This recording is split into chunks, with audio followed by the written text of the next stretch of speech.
बिस्मिल्लाहिर्रहमानिर्रहीम। बेटे second year के स्टूडेंट्स, बायोलॉजी में आप लोगों का जो चैप्टर नंबर 13 है, जहाँ से बायोलॉजी स्टार्ट हो रही बेटे आप लोगों की, thermo regulation and osmo regulation हमारे चैप्टर का नाम है। तो स्टार्ट करते हैं आज हम लोग अपने पहले लेक्चर से कि थर्मो रेगुलेशन और ऑस्मो रेगुलेशन क्या है। सबसे पहले तो बेटे हमारे पास टर्म है होम्योस्टेसिस। होम्योस्टेसिस का मतलब है कि एक आपकी बॉडी के अंदर एक स्टेबल इंटरनल इन्वायरमेंट को मेंटेन रखना, कि चाहे आपके आउटसाइड इन्वायरमेंट के अंदर कोई भी चेंजिंग आ रही हो, उसके बावजूद जिस्म के इंटरनल जो कह लो कि सिस्टम है उसको मेंटेन रखने का नाम होम्योस्टेसिस कहलाता है। जैसा कि इस डिफाइन से हम लोग पहले भी फेमिलियर हैं, हमने 9th-10th के अंदर इसको थोड़ा बहुत डिस्कस किया हुआ है। इस चैप्टर में बेटे हम लोग इसको डिटेल्ड पढ़ने वाले हैं कि होम्योस्टेसिस जो है क्या है। तो सबसे पहले इसकी डिफाइन करते हैं कि homeostasis is a vital process by which living organism maintain a stable internal environment. कि कोई ऐसा हमारे पास प्रोसेस जिसमें कोई भी ऑर्गेनिज्म अपने इंटरनल इन्वायरमेंट को मेंटेन रखता है, चाहे बाहर के माहौल के अंदर कोई भी तब्दीलियाँ आती हैं। जैसे कि आपकी बॉडी के एग्जांपल आप दे सकते हो कि हमारी बॉडी का नॉर्मल टेम्परेचर जो है वो 37 रहता है, चाहे बाहर का टेम्परेचर जो है वो कुछ भी हो, आपकी बॉडी उसको उसमें कैलो के टेम्परेचर के मुताबिक रेगुलेट कर लेती है। इसी तरीके से बेटे हमारे पास जो है वो बेसिक मैकेनिज़्म है होम्योस्टेसिस का, कि होम्योस्टेसिस हमारी बॉडी के अंदर किस तरीके से मेंटेन रहता है। तो homeostasis is maintain through the collaboration of the 3 essential elements: receptor, control centre और अफेक्टर्स। रिसेप्टर्स क्या होते हैं बेटे? रिसेप्टर्स वो चीज़ें हैं जो सेंस करती हैं सबसे पहले किसको, कि हमारे पास जो भी एक्सटर्नल स्टिमुलाई होता है उसको जो सेंस करने वाले स्ट्रक्चर्स हैं आपकी बॉडी के अंदर, वो रिसेप्टर्स कहलाते हैं। अब रिसेप्टर्स हमारे पास बेटा टिश्यूज़ भी हो सकते हैं, कोई ऑर्गन हो सकते हैं, या कोई सब सेलुलर कंपोनेंट्स हो सकते हैं जो कि एक्सटर्नल और इंटरनल होने वाली चेंजिंग्स के अंदर रिस्पॉन्स शो करते हैं आगे। तो they also transmit the information of the changing to the control centre. आपके बाहर के माहौल के अंदर कोई भी तब्दीली आ रही है, उस तब्दीली को ये जो है वो कह लो कि सेंस करते हैं, और सेंस करने के बाद आगे जो मैसेज है वो किसको भेज देते हैं जी? कंट्रोल सेंटर को। फॉर एग्जाम्पल जैसे बेटा आपकी स्किन है, उसको कोई गर्म चीज़ टच करती है तो आपकी स्किन फौरी तौर पर आपका हाथ जो है पीछे की तरफ होता है। तो अब जो गर्म चीज़ है, जो भी गर्म जो है वो आपकी स्किन के साथ जो कोई भी चीज़ टच कर रही है, वो क्या है? एक्सटर्नल स्टिमुलाई है। आपकी स्किन ने क्या किया, उसको जो है वो सबसे पहले सेंस किया, तो आपकी स्किन क्या है, वहाँ पे रिसेप्टर के तौर पर काम कर रही है। अब रिसेप्टर्स जो हैं वो आप लोगों के सेल्स के अंदर ब्लड वेसल्स हैं जो डिटेक्ट करती हैं चेंज को। इसी तरीके से एग्जांपल दी हुई है आपके ब्लड प्रेशर की, कि similarly receptor cell in the blood vessels can detect change in the blood pressure, pass information through the control centre. तो बेटा कोई भी चीज़ जो किसी भी मैसेज को, किसी भी स्टिमुलाई को सेंस करती है और आगे मैसेज कंट्रोल सेंटर तक पहुंचाती है, वो एक्चुअली हमारे पास रिसेप्टर कहलाती है। नेक्स्ट है जी हमारे पास कंट्रोल सेंटर। बेटा कंट्रोल सेंटर वो होता है जिसे हम लोग आपका ब्रेन कहते हैं। Like it controls centres receive information from the receptors. ये रिसेप्टर से आने वाली इंफॉर्मेशन को रिसीव करता है, उस इंफॉर्मेशन को ये पढ़ता है और आगे जो है वो अफेक्टर तक जो है वो आपके मैसेज को भेजता है। आपके स्टिमुलाई की मदद से जो रिसेप्टर्स ने उस स्टिमुलाई को रिसीव किया, और उस बेटा जो रिसीव होने वाला मैसेज है जो रिसेप्टर ने रिसीव करके कंट्रोल सेंटर को भेजा है, अब कंट्रोल सेंटर उस मैसेज को पढ़ के उसके अकॉर्डिंग जो है वो आगे रिस्पॉन्स शो करते हैं जो कि फैक्टर तक जाते हैं। These message ensure that internal environment remain with in a narrow range of the set point. ये चाहते हैं, जो आपका कंट्रोल सेंटर है वो ये चाहता है कि आपका जो इंटरनल इन्वायरमेंट है बॉडी का, वो एक नैरो रेंज के ऊपर सेट रहे अपने सेट पॉइंट पे। जैसे मैंने एग्जांपल दी है आपको कि आपकी बॉडी का टेम्परेचर 37 जो है वो रहना ही रहना है।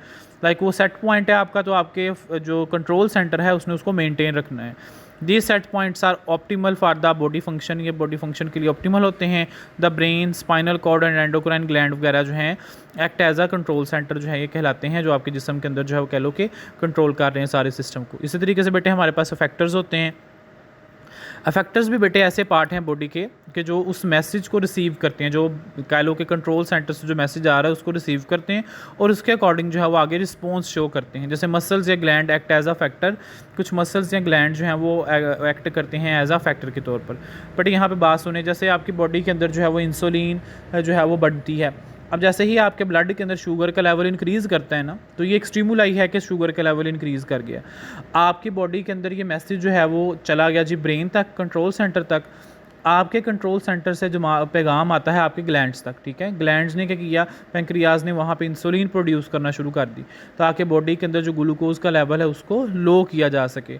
तो यहाँ पे अफेक्टर जो हैं एक्चुअली आपके मसल्स या कोई आपके जो है कह लो कि ग्लैंड्स होते हैं जो सिक्रेशन करते हैं या स्पेसिफिक रिस्पॉन्स शो करते हैं, जिसकी वजह से आपकी बॉडी के अंदर जो है वो कह लो कि स्पेसिफिक रिस्पॉन्स जो है वो दिए जाते हैं। आगे देखें लिखा होगा, in this way the responses of the factor restore the internal environment of its set point. For example when the body temperature drop below the set point, जब आपकी बॉडी का टेम्परेचर कहता है जी लो होता है, factors in the skin and the muscles का shivering या वैजो constriction हो जाती है। जैसे आपको सर्दी लगती है तो आप कांपने लग जाते हो, आपकी जो नालियाँ वो तंग हो जाती हैं ताकि प्रेशर जो है खून का तेज़ हो, बॉडी खुद से हीट जनरेट करनी शुरू करे, तो इस तरीके से ताकि आपका बॉडी का टेम्परेचर दोबारा से सेट पॉइंट पे आ सके। बेटा देखिएगा नेक्स्ट एक साइड पे एक डायग्राम बनी हुई होगी कि हमारे पास रिसेप्टर्स हैं जो बेटे करते हैं, सेंस करते हैं, कंट्रोल सेंटर तक पैगाम को लेके जाते हैं, वो मैसेज आगे फैक्टर तक सेंड होता है और जो आगे है आपका रिस्पॉन्स शो करते हैं। तो एक बैलेंस जो है ये क्रिएट किया जाता है इन तीनों चीज़ों की वजह से। इसी तरीके से बेटे हमारे पास टॉपिक है फीडबैक मैकेनिज़्म। फीडबैक मैकेनिज़्म जो है ये फाउंडेशन है, बुनियाद है होम्योस्टेसिस की।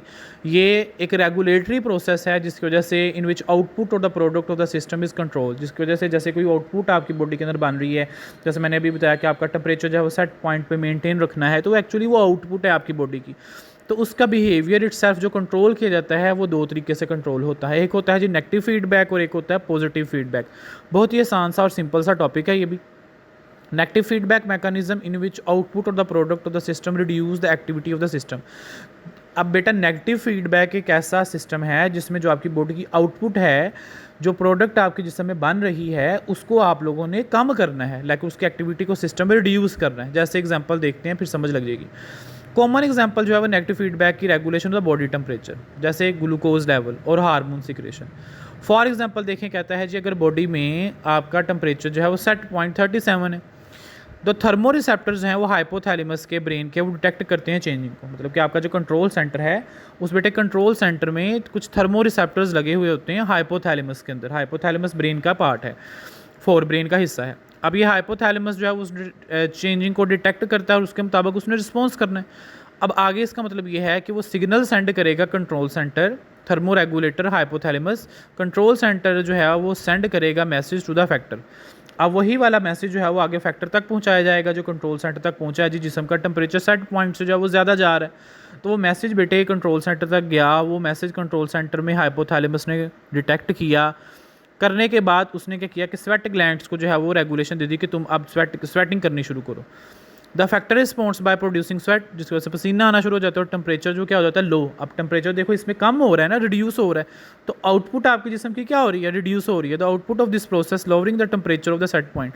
तब यहाँ पे जो प्रोडक्ट बन रही है मतलब वो आपकी बॉडी के टेम्परेचर को कम कर रही है, तो influence the thermo receptor negatively. अब इसका मतलब है कि थर्मो रिसेप्टर का काम तो हीट को बढ़ा के रखना है, लेकिन यहाँ पे वो क्या कर रहे हैं कि हीट को कम कर रहे हैं। तो यहाँ पे ये नेगेटिव जो है वो रिस्पॉन्स शो कर रहे हैं, इसे नेगेटिव फीडबैक मैकेनिज्म का नाम दे देते हैं। देखिए बेटे सेंटर में साइड पे एक बॉक्स बना होगा कि जैसे ही आपकी बॉडी जो है वो हीट है, बॉडी टेम्परेचर थर्मो रिसेप्टर तक जो है वो एरिया ऑफ हाइपोथैलेमस में रिस्पॉन्स जाता है। अब थर्मो रेगुलेटर जो है वो एरिया है, एरिया इन हाइपोथैलेमस में, जो कि स्वेट ग्लैंड को आगे रेगुलेट करेगा। अब वो स्वेटिंग करेंगे और बॉडी का टेम्परेचर क्या हो जाएगा जी, कम हो जाएगा। ऊपर देखें तो आपको एरो ऊपर की तरफ लगा हुआ है, मतलब कि वो टेम्परेचर बढ़ रहा है। अब नीचे की तरफ आते आते वो नेगेटिव फीडबैक हुआ और जिसकी वजह से बॉडी में टेम्परेचर कम होना शुरू हो गया। तो रिसेप्टर, कंट्रोल सेंटर और फैक्टर यहाँ पे एक्ट कर रहे हैं तीनों मिलके नेगेटिव फीडबैक मैकेनिज्म के अंदर। तो बेटे ये था कि जिस समय कोई भी आउटपुट जो है उसको रिड्यूस करना, कम कर देना, नेगेटिव फीडबैक कहलाता है। नेक्स्ट बेटे हमारे पास इसी तरीके से छोटी सी डिफाइन है पॉजिटिव फीडबैक की। पॉजिटिव फीडबैक एक ऐसा फीडबैक सिस्टम है जिसमें आउटपुट सिस्टम की जो है वो इंक्रीज़ करनी है, फीडअप करनी है, आपने बढ़ानी है। In this way positive feedback enhance the original stimulus, मतलब कि ओरिजिनल स्टिमुलस को क्या करेगा जी, ये चीज़ को बढ़ाएगा। In homeostasis positive feedback is less common than negative. बेटा ये बहुत कम होता है आपकी बॉडी के अंदर। It often happen in the process that require rapid and significant change. जैसे फौरी तौर पर आपकी बॉडी के अंदर ब्लड क्लोटिंग हो गई है, फीमेल्स की बॉडी के अंदर लेबर पेन हो गई है चाइल्ड बर्थ के दौरान, इस तरीके से, तो ये होता है। जैसे एग्जांपल दिए जो during childbirth contraction of the uterus and send nerve impulse to the control centre. अब फीमेल बॉडी के अंदर यूट्रस के अंदर बेटा कॉन्ट्रैक्शंस होती हैं ताकि उसे लेबर पेन कहते हैं, जिसकी वजह से बेबी जो है वो आसानी से जो है वो बॉडी से मूव कर सके बाहर की तरफ। तो यहाँ से सिग्नल भेजा जाता है कहाँ पे, हाइपोथैलेमस के अंदर, कंट्रोल सेंटर। अब कंट्रोल सेंटर क्या करता है, बट ये बॉडी में पिट्यूटरी ग्लैंड है जो आपका मास्टर ग्लैंड भी कहलाता है, ये वहाँ से रिलीज़ करवाता है ऑक्सीटोसिन हार्मोन को। ठीक है, समझिएगा कि फीमेल बॉडी के अंदर यूट्रस कॉन्ट्रैक्ट करती है और उसके कॉन्ट्रैक्शन की वजह से मैसेज आता है जी आपके ब्रेन को। अब ब्रेन में वहाँ पे जो ऑक्सीटोसिन हार्मोन है वो रिलीज़ करवाया जाएगा with the help of pituitary gland. Pituitary gland वो हेल्प करेगा। ऑक्सीटोसिन क्या करता है बेटा, oxytocin then stimulate further contraction of the uterus. अब यहाँ पे यूट्रस की कॉन्ट्रैक्शन को बढ़ाया जाता है कब, जब ऑक्सीटोसिन रिलीज़ होता है, ताकि जितनी कॉन्ट्रैक्शन ज़्यादा होंगी उतना ही ज़्यादा जल्दी जो है वो उसकी बर्थ में हेल्प होगी। Which is turn send to more nerve impulse to the hypothalamus leading to the release of more oxytocin. तो ज़्यादा ऑक्सीटोसिन प्रोड्यूस हो रहा है। This positive feedback loop continues until the baby is born. ये तब तक होता है जब तक वो बेबी जो है वो पैदा ना हो जाए। तो यहाँ पे क्या हो रहा है, किसी चीज़ की प्रोडक्शन को तेज़ किया जाता है, ज़्यादा किया जा रहा है। जैसे उसने एग्जाम्पल दी है ऑक्सीटोसिन हार्मोन की। तो देखें बेटे यहाँ पे एग्जाम्पल दी हुई है, stretching in the foetus. Foetus जो है वो स्ट्रेच कर रहा है, कॉन्ट्रैक्शन हो रही है यूट्रस में लेकिन कम हो रही है। अब यूट्रस की दीवारें क्या हैं, हाइपोथैलेमस को मैसेज भेजती हैं, वो वहाँ से पिट्यूटरी ग्लैंड जो है वो फैक्टर के तौर पर एक्ट करता है जो कि ऑक्सीटोसिन हार्मोन को रिलीज़ करता है। अब यहाँ पे क्या होता है कि बेटा कॉन्ट्रैक्शन यूट्रस की इंक्रीज़ कर जाती हैं, ज़्यादा कर जाती हैं, जिसकी वजह से लेबर पेन बढ़ता है और बॉडी से बेबी जो है वो बाहर की तरफ मूव कर जाता है। साइड पे बेटा एक शॉट देखिएगा, अनरेगुलेटेड पॉजिटिव फीडबैक्स बाज़ औक़ात कुछ रेगुलेट नहीं होता बॉडी में, वो अनरेगुलेटेड वे के अंदर चीज़ को इंक्रीज़ कर देते हैं। जैसे sometime the unregulated positive feedback mechanism can result in health problem. जैसे बेटे क्या, for example in severe inflammation और इन्फेक्शन, जब आपकी बॉडी के अंदर बहुत ज़्यादा इन्फ्लेमेशन या कोई इन्फेक्शन हो गया है तो जो इम्यून सेल हैं वो रिलीज़ करते हैं एक प्रोटीन जिसे साइटोकाइनेज कहते हैं। ये प्रोटीन क्या करती हैं बेटे, स्टिमुलेट करती हैं इम्यून सिस्टम को। If the positive feedback is not properly regulated it can lead to excessive inflammation and tissue damage. तो जिसकी वजह से ज़्यादा जो है वो आपका टिश्यू डैमेज हो जाता है और ज़्यादा इन्फ्लेमेशन यहाँ पे काज हो जाती है। तो यहाँ पे ये समझ लें कि अनरेगुलेटेड पॉजिटिव फीडबैक था बेटा। यही आपका आज का टॉपिक था।